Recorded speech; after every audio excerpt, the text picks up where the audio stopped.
with us your views and the Microsoft roadmap.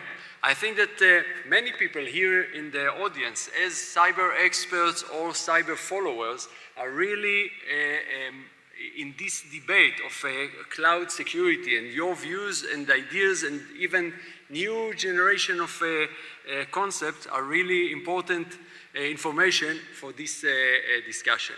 I would like to invite our next speaker, Rick Echevarria, VP Software and Services Group, GM of Platform Security Division in Intel Corporation. Please, Rick. Thank you. Good afternoon, everybody. For most people in the US, Friday and Saturday night are usually their favorite time. It's a time when everybody's ready to relax or they're ready to party. For me, Friday and Saturday nights around 11:15 becomes a nightmare. And it becomes a nightmare because I have 4 children, most of them pretty old to be out enjoying themselves, but my wife insists that no matter how old they are, they should be home by midnight. So at 11:15, no matter how much I want to relax, my wife is nudging me and saying, start texting them. They need to come home.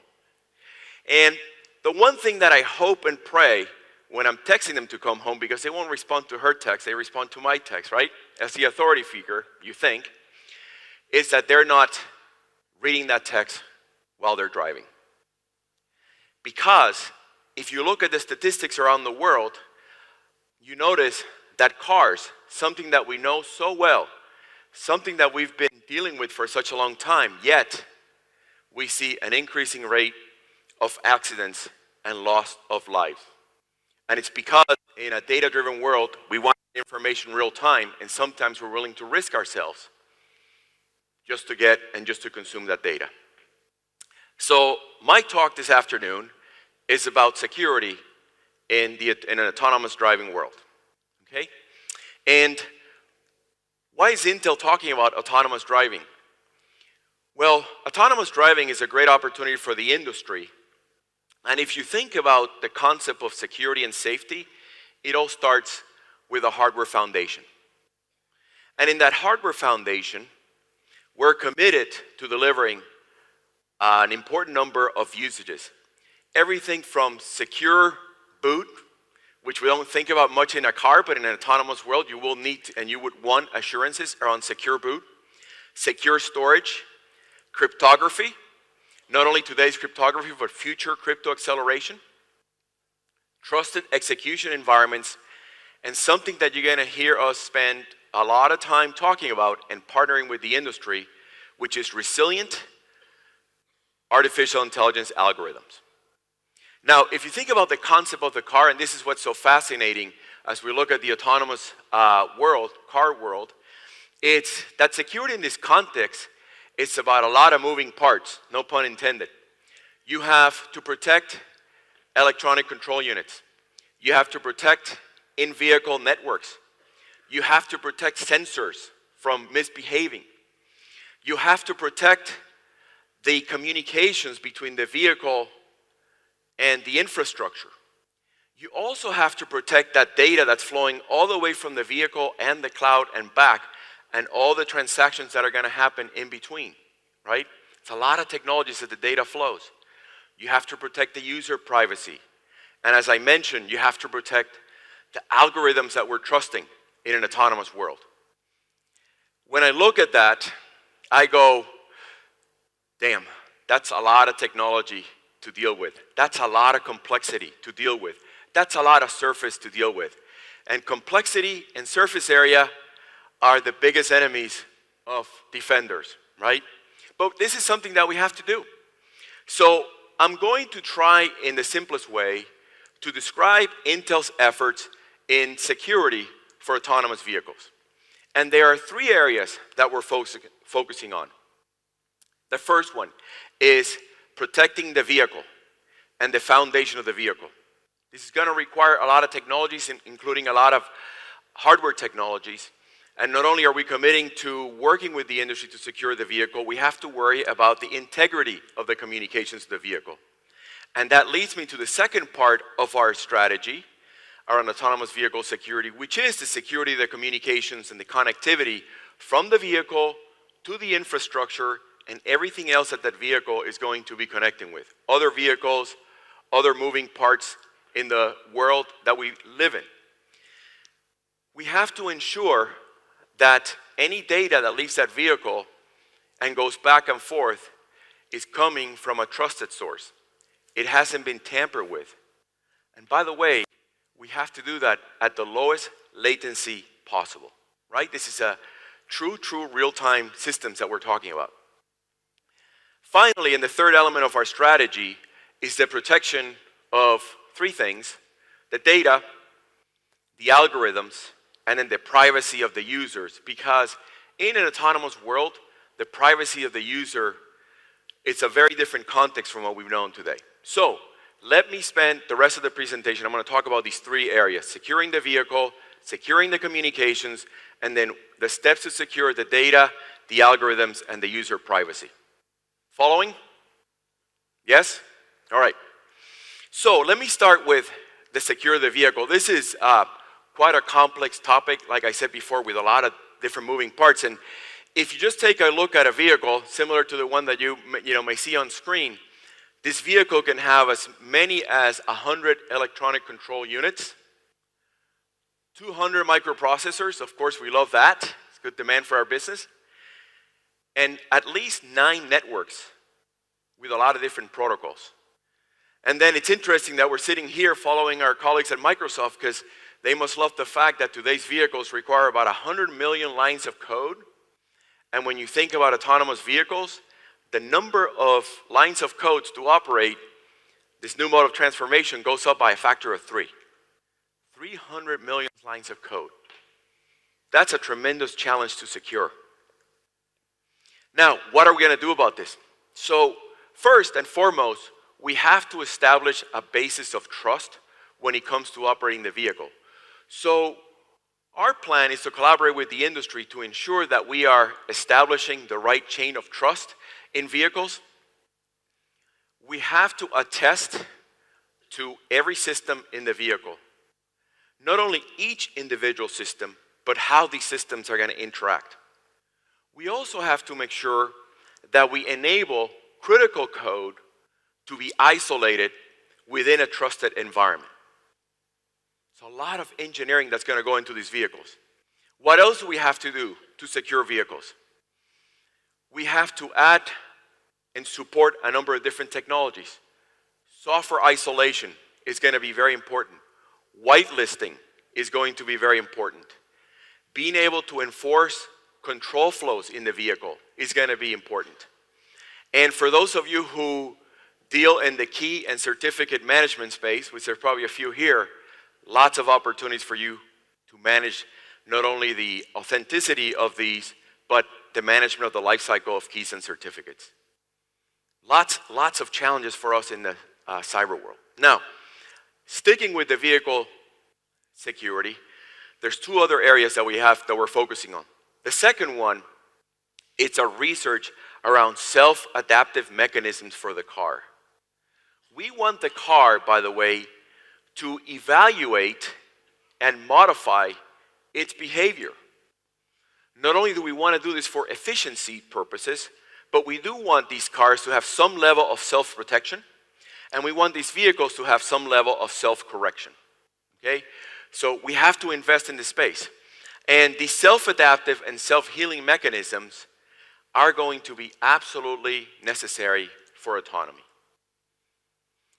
One more area in the vehicle security space, which is working in ways in which we give the user a seamless experience, especially when it comes to dealing with their interaction with the vehicle. Okay? When you're talking about autonomous vehicles, and you're also talking about this concept of us transacting through the vehicles, you now have to worry about a number of different areas that are typically reserved for computing. Multi-factor authentications, biometrics in the vehicle. We want to use that multi-factor authentication to ensure that we have the right owner riding the right vehicle. accessing the right data and credentials. We also want to use biometric technologies and real-time interactions with the user so we can detect, for example, if somebody's falling asleep in the car, and we can then self-correct. It's an amazing amount of technology. You'll hear me say that time and time again. Now, all that work is just to handle the security of the vehicle. Let's talk about securing the communication, the connectivity of the vehicle. And why is this so important? It's important because without the real-time connectivity, we're not going to be able to reduce the number of accidents. That's how I set the context for this conversation. We need connectivity at low latency because these vehicles are going to be interacting with a real-life environment. Not only other vehicles, pedestrians, pets, real-time objects. And the third reason why this is important is because part of our motivation here, and I used the term efficiency before, but I do know that when I come visit Tel Aviv, which is pretty frequently, traffic becomes a really big deal. So wouldn't we want to leverage this infrastructure so we can get to places faster in a more efficient way? After all, time is our most valuable asset, right? So these are the motivations for focusing on that connectivity. And in this space, we're going to put a tremendous amount of focus on the connectivity being secure and low latency. And since you all sit here, and most of you, if not all of you, are cyber professionals, you know that that's very challenging, right? Security and performance, security and low latencies, not that natural of an interaction. It doesn't happen. It's going to require a lot of engineering.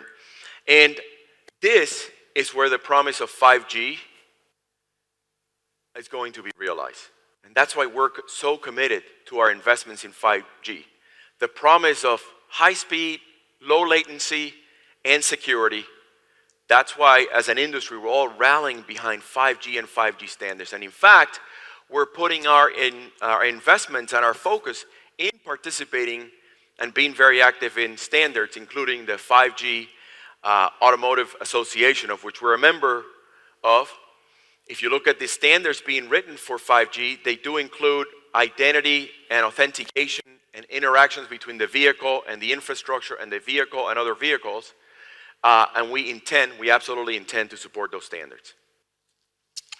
Now, this discussion wouldn't be complete without the third part of our security strategy, which is the data, the security of the algorithms, and the user privacy. You've probably heard Intel in its describe them as data centers on wheels. And that's because our assumption, our expectation, or what we've measured is that these vehicles are going to generate 4 terabytes per data, right? And that's per vehicle, per day.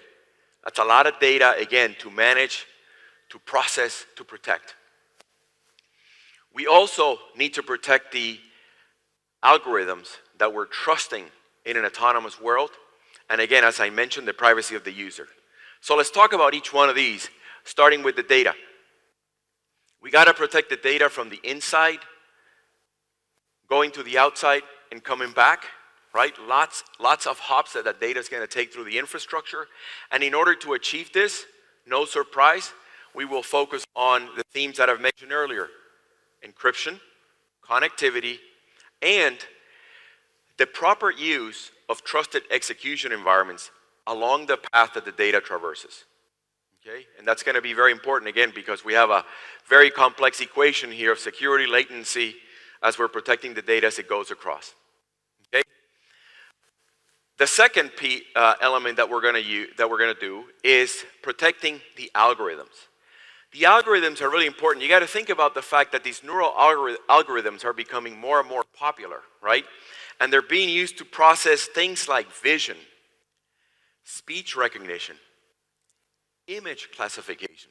Just think about that, right? You have a machine that's seeing for you, thinking for you, making decisions for you, and we have to expect that they do it better than humans. Otherwise, what's the point? Right? Otherwise, what's the point?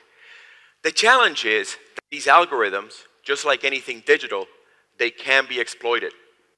And so this, by the way, is where our partnership with academia and the ecosystem comes into play.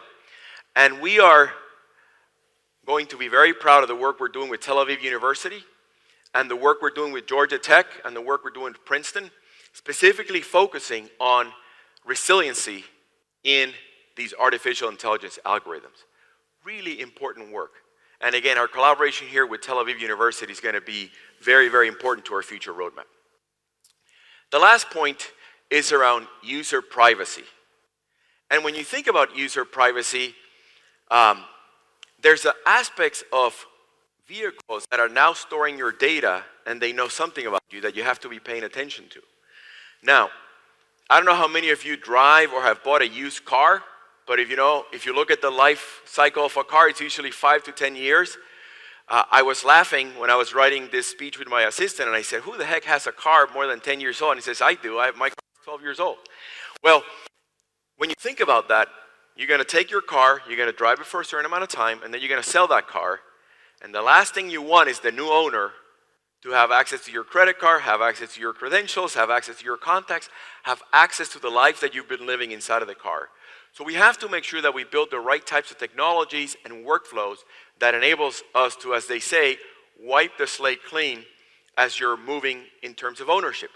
But there's actually one issue here that I think, as we were getting ready for this, brought this really to life, which is the fact that recently we had the mayor of a European city whose movements were being tracked through the smart parking infrastructure.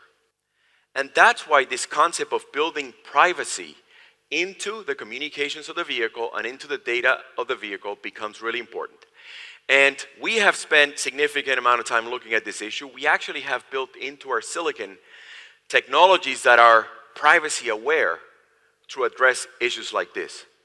We still want the data, we still want the benefits of autonomous driving, but we can't compromise on this level of privacy. It's a matter of safety. So, let me summarize. What's our focus when it comes to autonomous driving and security? Autonomous driving is in 3 areas. The first one is the security of the vehicle. Lots of technologies inside of the vehicle for us to manage and secure. The second one is on the protection of the communications, the connectivity from the vehicle, the infrastructure, and again, delivering that with low latency because these are real-time systems. And then the third element of our security strategy is protecting the data, protecting the algorithms, and protecting the privacy of the user. We look forward to the road ahead, the collaboration with the ecosystem, and the great opportunities for innovation that autonomous driving, and specifically security for autonomous driving, present to all of us here. Thank you.